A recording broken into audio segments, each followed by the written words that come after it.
Здравейте всички, аз съм Bulgarian Soldier и това е запис на онлайн битка на Наполеон на живо и това е клан битка.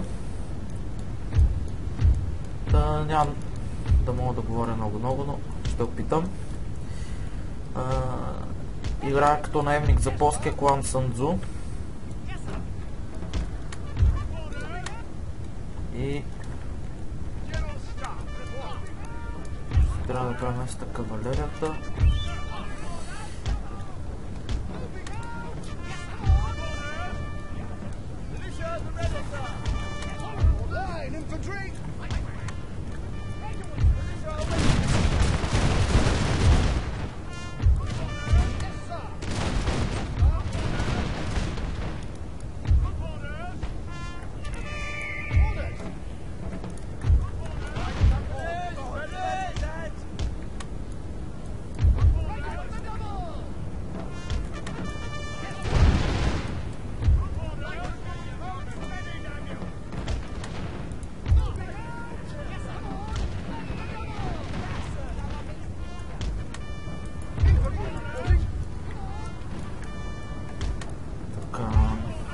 Идея, че тази битка изобщо няма да е лесна. Ще ми дойдат доста лансери.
Our men are running, sir.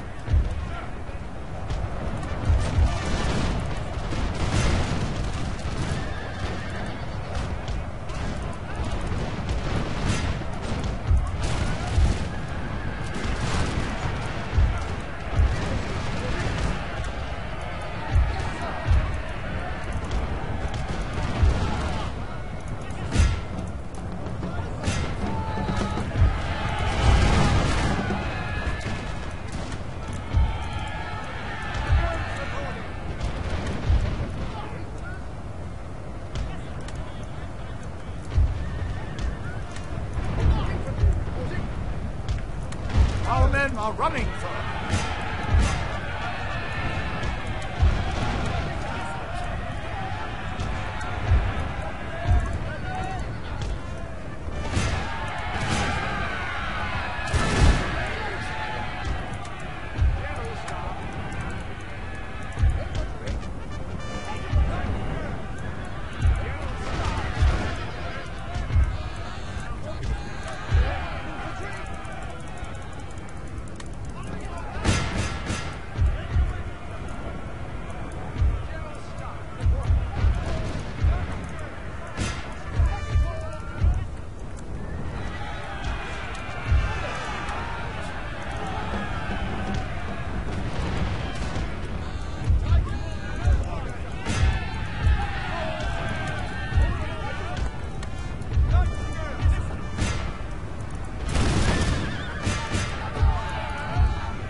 Our men are running, sir.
Та, реално забравих, че записвам след всичко това, което се случва на бойното поле. Както виждате, имаме малко превъзходство.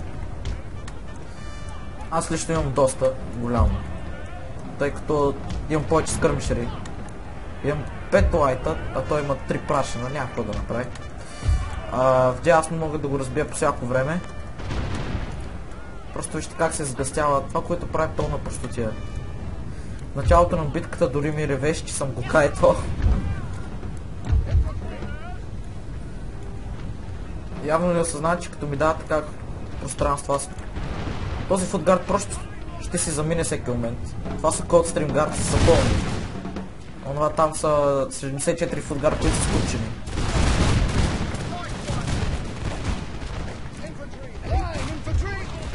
Всъщност това тук ще се окаже по-добре за него, тъй като стреляше и с този москитар. А сега опит да настъпи сейт лайфа, но аз стъпих на време. Та, скоро би трябвало да му измрат прашените. Всъщност аз дори няма се занимавам с прашените, директно почвам стреля по пехотата му.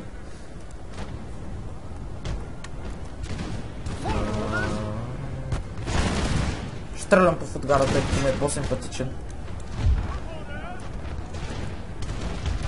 Сега разбира се ще се опита да настъпи. Може да ми бие един залп, но няма да убие много.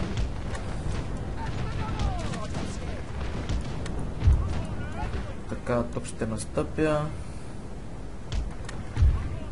И съотборниците ми, както виждате, би трябвало да спечелят, но ще видим.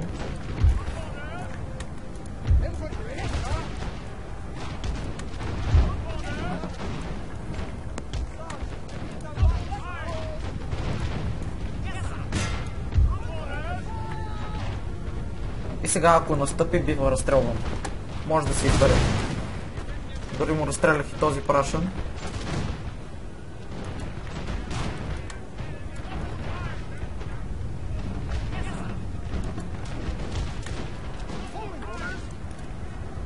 И сега ще ми влезе право в капана.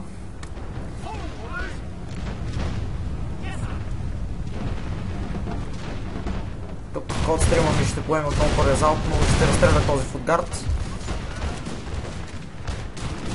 Тук стрелям с повече полкове, което означава, че би трябвало да спечелят този енгейджмент, така да се каже. Дори ще пробвам нещо оптимистично, тъй като вече няма кавалерия. А Coldstream ми всеки момент ще спечели.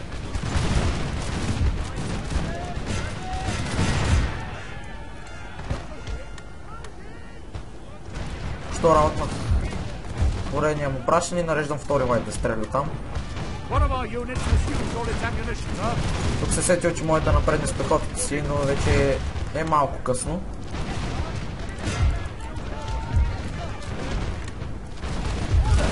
И всеки момент тази битка ще свърши за него. Особено след като остане без гвардейци, които да му дигат морала.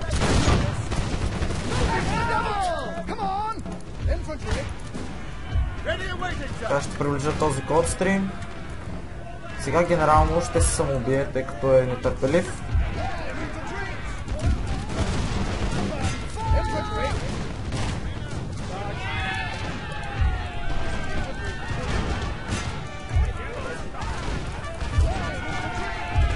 Понеже аз съм хитър, ще си дам рали. Първите трябваше да сформирам къде, но както и да е. Сега генерално ще шаржа неговия и това ще е края за неговия.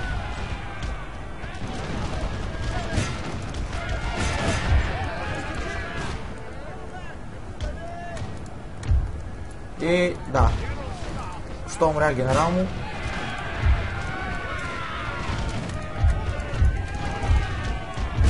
И директен чардж в москитарите му. Това може би беше моят генерал. Да. Но както виждате, морал ми си е наред, а неговия не особено.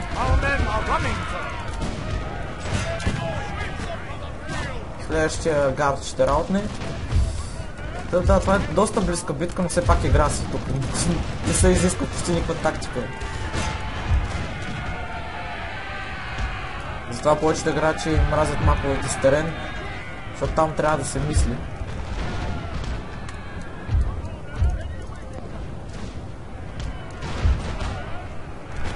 Тези мускитари съвсем скоро ще раутнат. This is a bloody silly place. Веднъж щом това оттегли пълен залп, тези мускитари ще се изпарят и няма какво да стане вече. Така, както виждате, минавам се през линия и стрелям. Буквално. We have killed their general, sir. Now they must. Поредният генерал се спомина. Сега ще имам пълен фут. Всъщност 3 пълни фута. Така че даже и пълен футгард почти. Няма какво да се направи.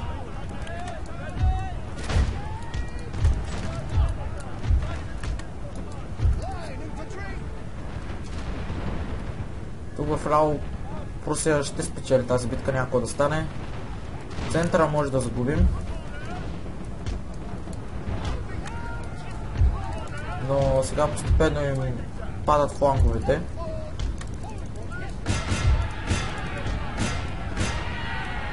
И разбирате, че просто каквото и да направят са свършени.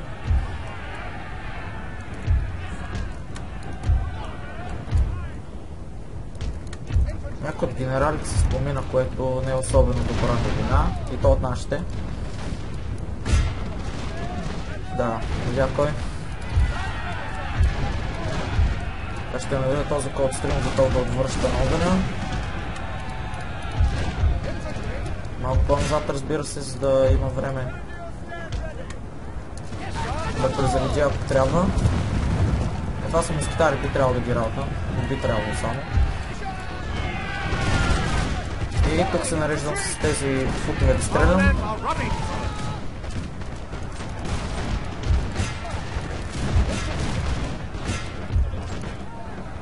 Сега ще видим кой ще спечели. Би трябвало с неговите, тъй като стрелнаха първи. Да, неговите ще са. Но поне код стрелно ще ги издържи.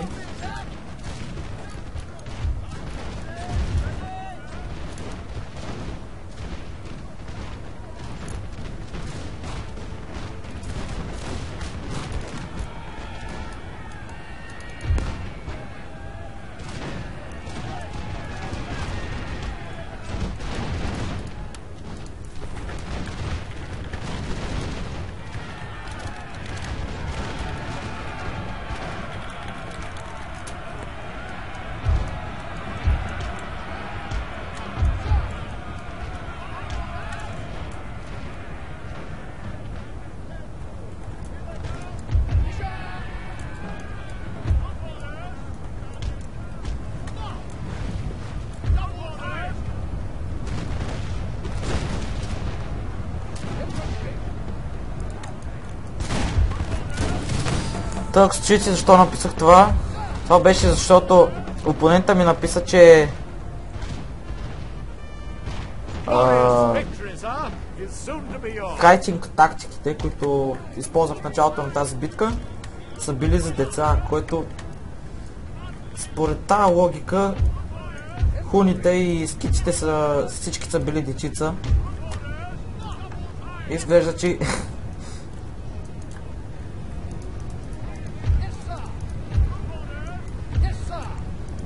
се отказа да спори, както и да е. Както вижте, доста близка беше битката, но е нормално, тъй като имаха пруси, които имат много по-силен каф и както и скръмшери са по-силни, а награда си най-важен е кава, но въпреки това не можаха да му надвият, както и моят съотборник от Сунцзу.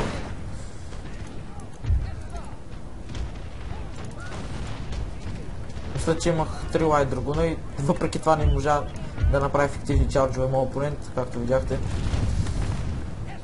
Та в края на битката всъщност щях да имам много повече лайтове, ако не ги бях хвърлил за Мичелт, но вече няма значение. Та да видим статистиките. Бил съм най-много, мисля, че ми скочиха 2 армии. Не съм сигурен. И фулгардовите, както виждате, са побъркали. Да, след това са лайтовите. Както и да е, ако има още някой битка ще я запиша и до следващия клип.